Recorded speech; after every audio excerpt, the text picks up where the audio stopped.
the second segment in this week's episode of Basketsprawl, we're going to take a little deeper look into this upcoming draft and what that means. We're going to look at the most valuable draft picks of all time. We're going to look back at last year's draft class, check in on them, and then we're going to do our own little draft for the upcoming draft. So let's get right into it.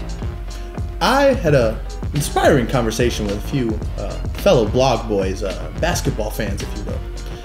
And we were talking about the most valuable draft picks of all time. So it's kind of my own metric system, kind of free of analytics.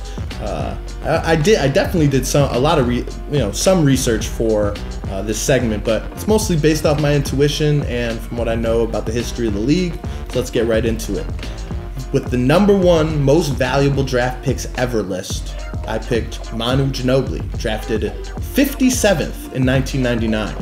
My reasons for it is he's arguably a top 100 basketball player ever. He's got 4 championships, won Sixth Man of the Year award.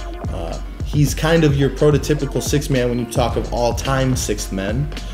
And he's just one of the game's all-time great competitors. Even as recently as 2 years ago, he ended Houston's season effectively when he blocked James Harden from behind. And I don't care what anyone says, one of the best blocks in NBA history. You get all this out of a 57th pick. It's mind-boggling. And also probably a top 5 lefty of all time. #2, I have the Iceman himself, George Gervin. In 1974, he was the 40th overall pick. The Iceman. He was a 9-time All-Star, a 4-time scoring champ. Can you imagine if someone that led the league in scoring for 4 years now is drafted 40th? It's mind-blowing. He's one of the most original basketball offensive innovators that we have in our game.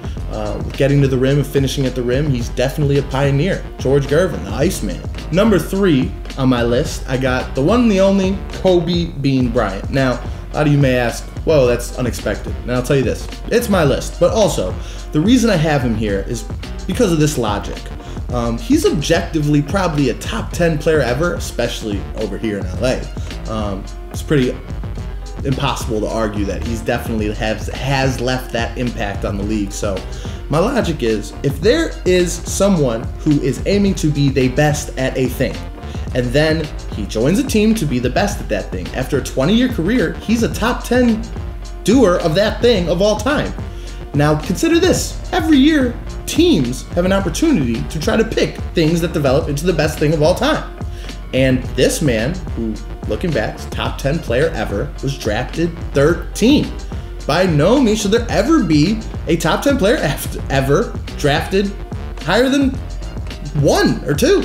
So just for that alone, I got Kobe on my list as #3 because his value is undeniable. For my #4 pick on the most valuable draft picks, I have Nikola Jokic in 2014. He was drafted 41st overall. Now, there's some recency bias here. It was going to be Draymond Green until the other day, but what the hell.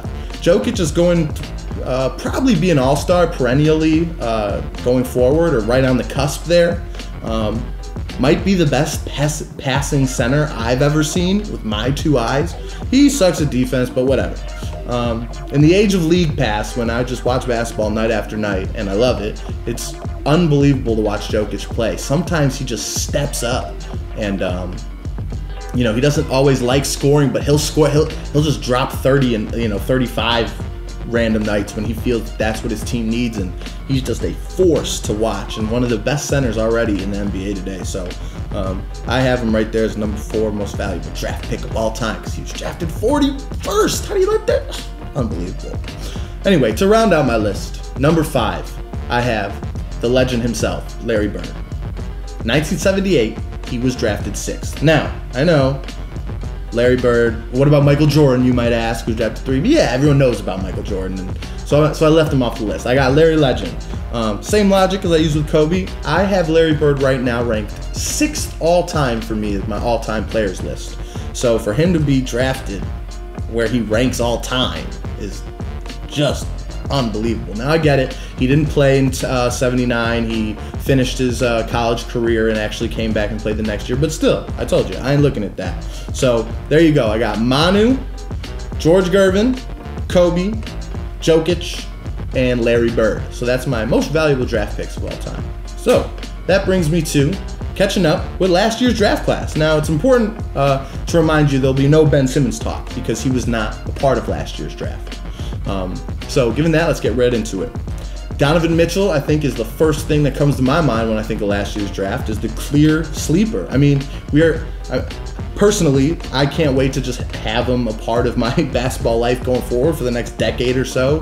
He plays with monstrous energy. Utah lost their biggest player over the offseason, and they were, at the beginning to the middle of the season, they really were just down and out and considered like their season was over when Gobert went down. But when he came back and Mitchell took on the scoring load for that team, and Ricky Rubio started playing some of the most, inspired basketball he's played in his career, they made for a formidable opponent. And I think Donovan Mitchell is going to be that foundation for them from here going forward. Amazing to see.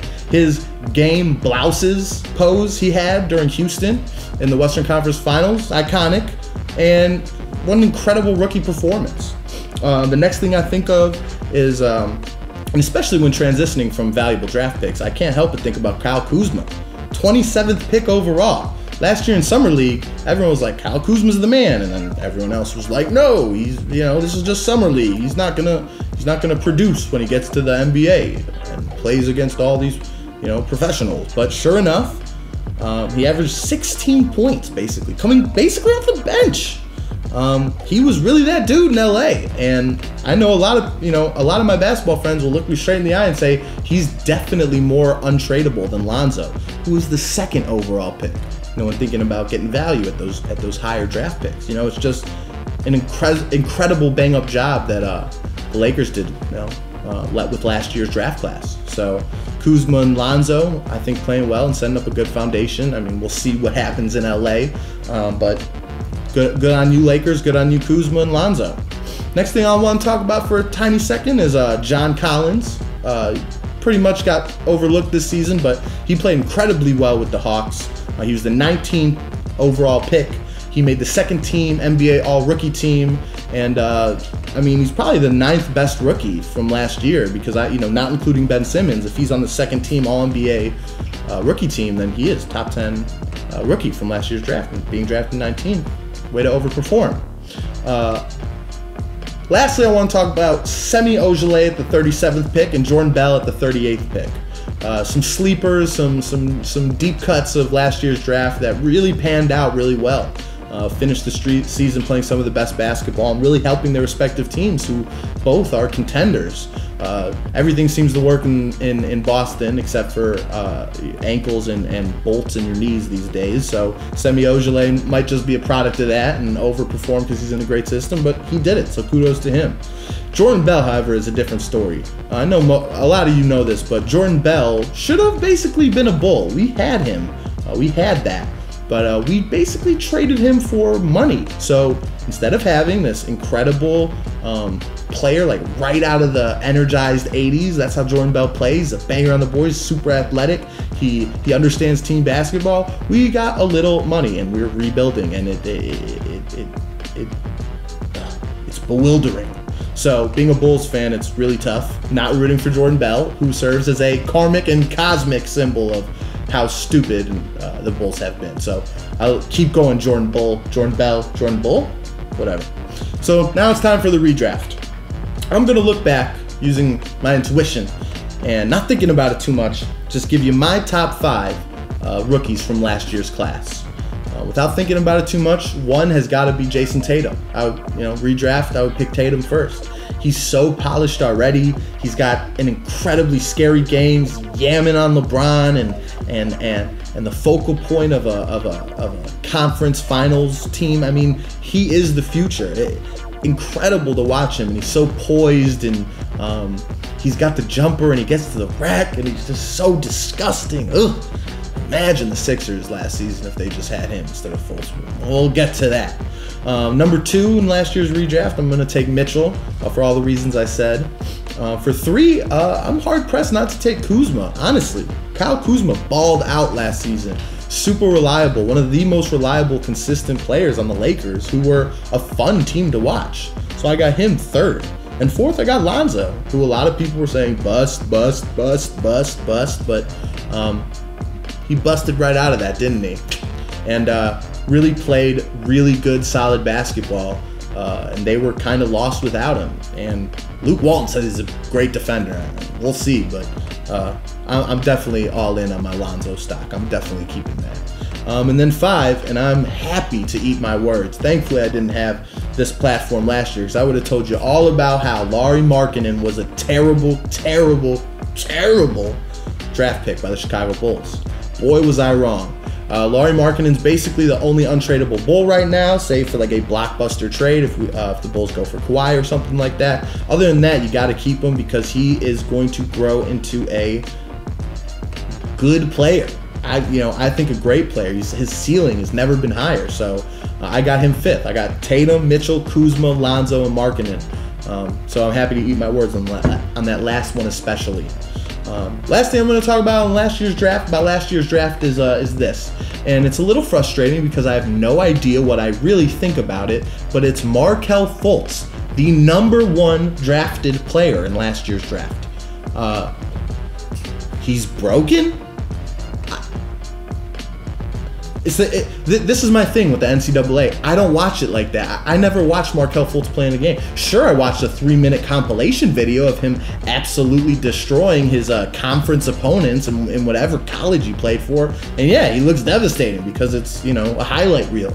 But I didn't, I started looking at all the NBA mock drafts that happened at this time of year, and he was #1. So I was like, okay, it's Fultz, I guess. But geez. Philly would be so much different if they just took Tatum. I know hindsight is 20/20, but I have no idea what's going on with Fultz. Hopefully he's going to be pretty good. I kind of like his game. I just don't know what it is. Anyway, that brings me to this year's draft preview. Now, again, as I just mentioned, there are a lot of narratives. You're nothing more than just a Google away from what the draft narrative is today, what the new mock draft is today. Besides the NBA regular season awards I alluded to earlier in the show, nothing is happening right now in the league. So a big part of that lull of the NBA, which is like this 3-week lull, is taken up with all kind of draft narratives and Mo Bamba jumping 100 spots up to you can't take him any lower than 2. So all this stuff, it's fun, sure, but I'm just going to say I'm going to give you my draft preview, and there's probably a 0% chance that it's going to pan out the way I think it should, but why not? You'll hear all the real stuff you look for. I'm going to give you my fantasy. This is how this year's draft should go. So with the first pick, the sickening Phoenix Suns should scoop Luka Doncic, and this is why. Him and Devin Booker, and this is the only reason, seriously, Devin Booker dropped 70 points 2 years ago. Okay, hear me out. Though lacking on defense, they have too high of a potential ceiling as a duo for the Suns to pass up Doncic. I really think you can build your team around these two people going forward. I think that's where the NBA is going. I just think you just can't pass him up. He's incredible. He's already dominated Europe. I mean, he's incredible. He's 6'8". I don't think you can pass him up. I'm pretty sure they will. It's okay. At number 2, the conniving Sacramento Kings. And yes, I know conniving starts with a C, but you come up with a K adjective, all right? They should pick up DeAndre Ayton because, he's still on the board. Okay, let's move on. Number 3, the helpless Atlanta Hawks. I guess should scoop Marvin Bagley, I guess. I know Bagley doesn't really have a right. He can't go right, at all, which is a problem. But he has the potential to be a devastating perimeter guy while also banging down low. Hawks are in kind of rebuild. They need that huge wing guy, and always got to watch out for the lefty edge. All right, these lefties, they can be scary. With the 4th pick, the grizzled Memphis Grizzlies should scoop up Mikal Bridges. Yes, you heard me correctly. Yes, this will never ever happen. But here's why I think they should do it. I think they're grizzled. I think they're ready to go. I think they got a lot of good pieces. And if you want to win now, or any type of semblance of win now, you scoop a guy who's pretty fully developed already and who was one of the most devastating players in last year's tournament and who can do all the things you ask out of a modern NBA perimeter 3-and-D guy. I think he's their pick, and it's never going to happen, but I'm a big fan of you, Mikal Bridges. I hope you have a great NBA career because I like watching you play basketball. Number 5, the miserable Mavericks. they should go get Mo Bamba. His stock has risen. It's pretty incredible. I didn't really know who this dude was. Now all of a sudden he's the fastest. He's faster than Bo Jackson. He's a better three-point shooter than Steph Curry. And his wingspan is like the size of like the basilisk from Harry Potter. So, you know, go get Mo Bamba, I guess. That's what they're all saying. I'm sold. But the only thing is, for me, it's all potential. It's just raw potential. Let's see if he can actually, you know, mold some dope clay out of it. But that's my pick for the Mavericks. Go get Mo Bamba. Number 6, the mundane Orlando Magic. Now listen to me, please. Please, look me in my eye. Listen to me. Take Wendell Carter. Take Jaren Jackson. Take Trae Young. Take Colin Sexton. I do not care. Please, don't you dare take Michael Porter Jr.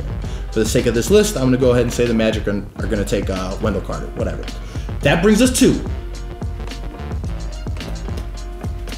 the bewildering Bulls at number 7. Go get Michael Porter Jr. Listen, this man was the best player in last year's high school class. Okay, he was supposed to be top 3 pick in this year's draft, undoubtedly.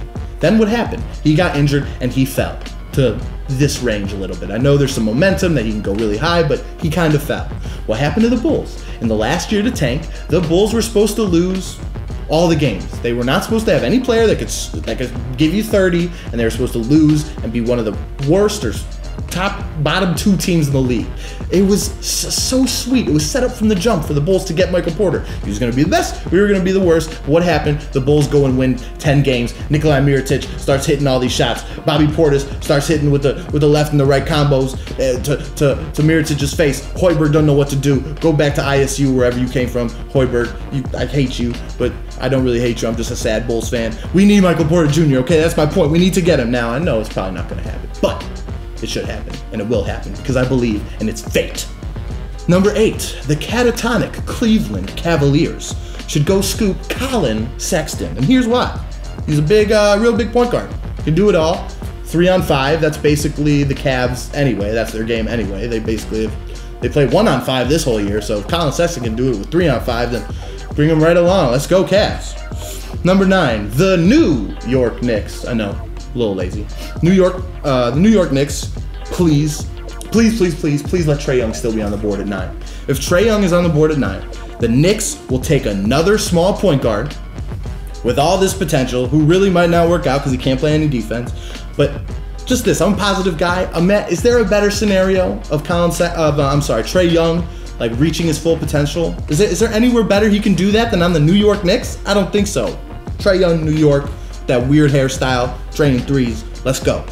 And that leaves me to the number 10 pick, the Kalangian Philadelphia 76ers. It's time to think about for a second really where they'd be, Jason Tatum instead of Fultz, but we already talked about that. But what have we learned from that? Tatum. It's don't ever go against Duke. Grayson Allen with the 10th pick. Let's go. No, I'm just kidding. Hell no. Just kidding. But in all seriousness, and you'll probably think I'm crazy for saying this, I really think they should take Dante's Ferno himself. Dante DiVincenzo, that dude who busted my bracket in the final game. I had Michigan, would have won a lot of money, but I'm stupid and just picked Michigan because my mom went there. But whatever. He played the best game of his life and the biggest game of his life. You know who else did shit like that? Michael Jordan. So, anyway, I've been keeping up with him during the summer, you know, in all realness. And he has a deadly, limitless jumper and goes strong to the rack. Plus, he played at Villanova, so he's already acclimated with Philly, and I just think he's a great pick. He's basically a multifaceted J.J. Redick, which is kind of who they needed desperately last year in the playoffs. I love his game. I think there's no chance he'll go that high, but whatever. That's my draft preview. You won't find another one like it, and that's why I'll give it to you. Will it come true? Almost certainly not, but that's my 2 cents.